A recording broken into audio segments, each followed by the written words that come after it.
again, this is Radiant Life and I'm Marketa.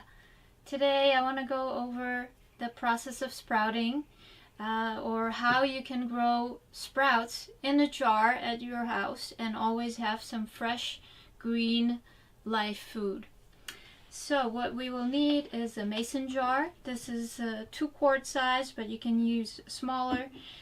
Sprouting seeds, some kind of a cover. We will need water and a measuring spoon. So, if you don't know why you should be sprouting, there's lots of information about the nutritional value of sprouts and also the use of sprouts, and we also bring you other videos that deal with that subject. Here is strictly technical stuff. What kind of sprouting seeds to use? Organic, definitely. You can get this in a health food store or online stores. This particular brand is Handy Pantry, organic, and this is a 3-part mix.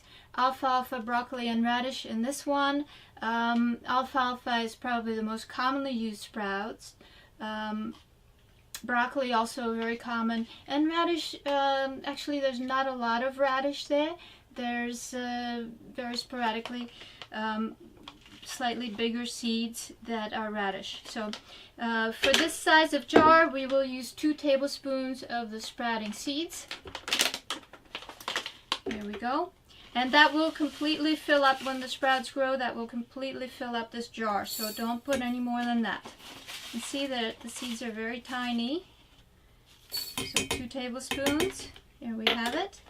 And then I will add water to that. You do not need to fill up the jar up to 1 quart is enough water. I will put a little less. Just make sure that all of the seeds get nicely soaked and sink to the bottom. So I'll shake it up a little bit.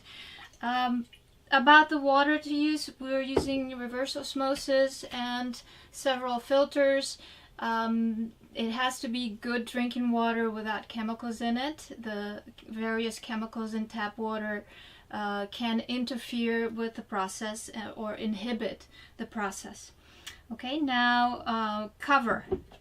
So there are various things available for sale, such as special lids that screw on top with a mesh center, simply to allow air in.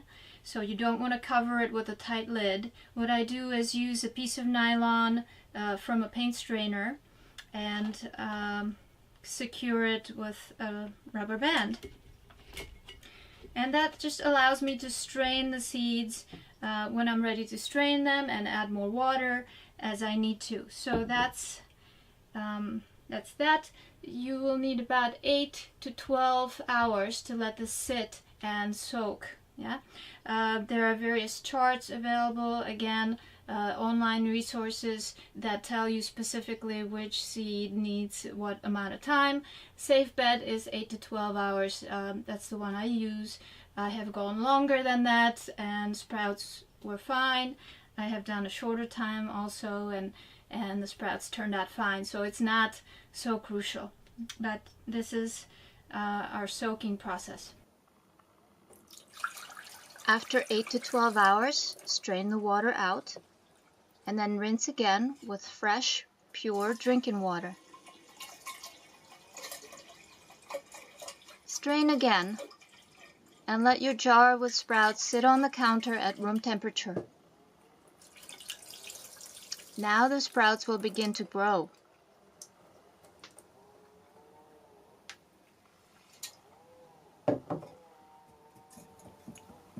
Repeat this process of rinsing about every 8 to 12 hours, 2 or 3 times a day.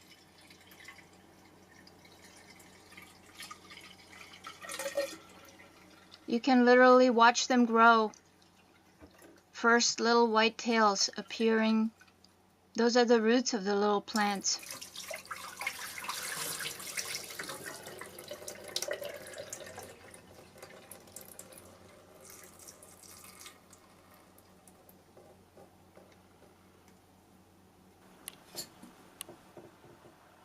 This is what they look like after 24 hours of growing.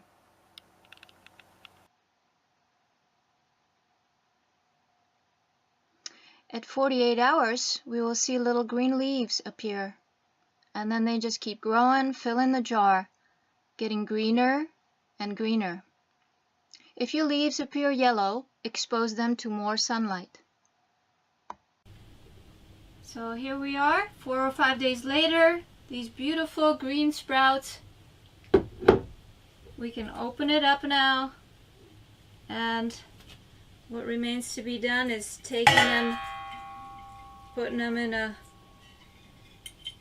colander, rinsing them again, and these seeds, actually these little shells are the hulls of the seeds. So we're going to try to rinse as many of them out of the colander. Okay, so giving them a good rinse.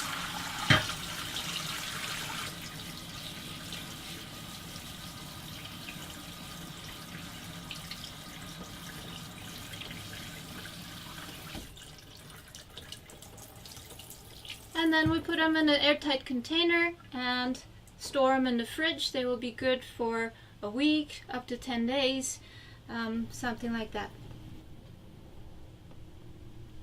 Thanks for watching. I hope you found this informative. Stay tuned for more videos. And remember, live radiant life.